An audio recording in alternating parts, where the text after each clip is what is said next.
और क्लास शुरू करते हैं।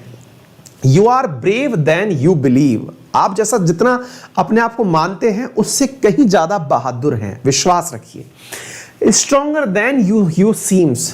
आप उससे ज्यादा मजबूत हैं जैसे आप दिखाई देते हैं। And smarter than you think. Sometimes ऐसा होता है कि हम अपने आप के ऊपर इतना डाउट कर लेते हैं ना, हमको अपने ऊपर इतना डाउट हो जाता है कि यार पता नहीं मैं दिखता कैसा होऊंगा, पता नहीं लोग मुझे मूर्ख तो नहीं समझते होंगे। हर प्रकार का सवाल अपने ऊपर लागू कर देते हैं हम अपने आप की शक्तियों पर बहुत ज्यादा संदेह करने लगते हैं। और आपको पता है हम अपने ऊपर सबसे ज्यादा डाउट कब करते हैं? जब हम किसी एग्जाम में फेल हो जाते हैं या फिर हम किसी प्रॉमिस में फेल हो जाते हैं, हम अपने ऊपर डाउट करने लगते हैं। मेरा एक छोटा सा अनुभव है, इसे आप ऐसे समझिए कि आप किसी भी एग्जाम में फेल होकर दुखी हों या अपना कॉन्फिडेंस डाउन करें, यह आपके जीवन को वाकई में प्रभावित तो करता है, लेकिन याद रखिएगा आपका अपना कॉन्फिडेंस वीक अगर हो रहा है तो इसके पीछे आप जिम्मेदार एग्जाम को मत मानिए।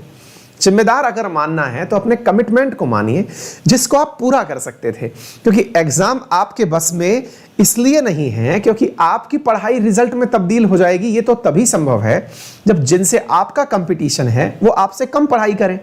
जिनसे आपका कंपटीशन है यदि वो भी अच्छी पढ़ाई कर रहे हैं तो भाई ये तो कॉम्पिटिटिव मामला है ना। जितना आप पढ़े उससे ज्यादा कोई और पढ़ लिया, जितना आप बढ़िया सवाल करके आए उससे ज्यादा कोई और करके आ गया। इसलिए जब भी दिमाग में किसी प्रकार की निराशा आए तो सबसे पहले यह सोचिए कि आपने जो अपने आप से एक्सपेक्ट किया था उतना परफॉर्म कर पाए या नहीं। रिजल्ट से अपने आप को जज मत करिए।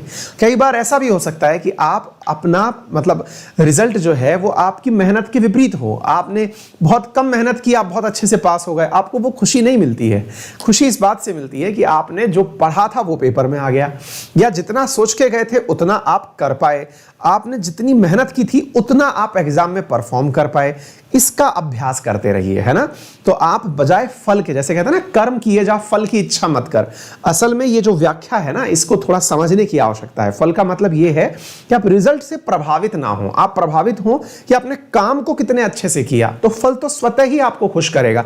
इवन अगर आप फेल भी हो गए ना तो भी आपको निराशा नहीं होगी, क्योंकि आपको पता होगा कि यार मेरी इतनी ही मेहनत होती थी। मेरा एक छोटा सा सिद्धांत है, जब भी मैं कोई काम करने लगता हूं, हालांकि बहुत कुछ तो जीवन में नहीं उखाड़ा है लेकिन हाँ थोड़ा बहुत सिग्निफिकेंट कुछ तो किया है, तो उस स्थिति में मैं अपने आप को लेकर के ये मानता हूं कि जब भी कोई काम करो उसको इस लेवल तक कर लो कि यार इससे अच्छा नहीं कर सकता था मैं।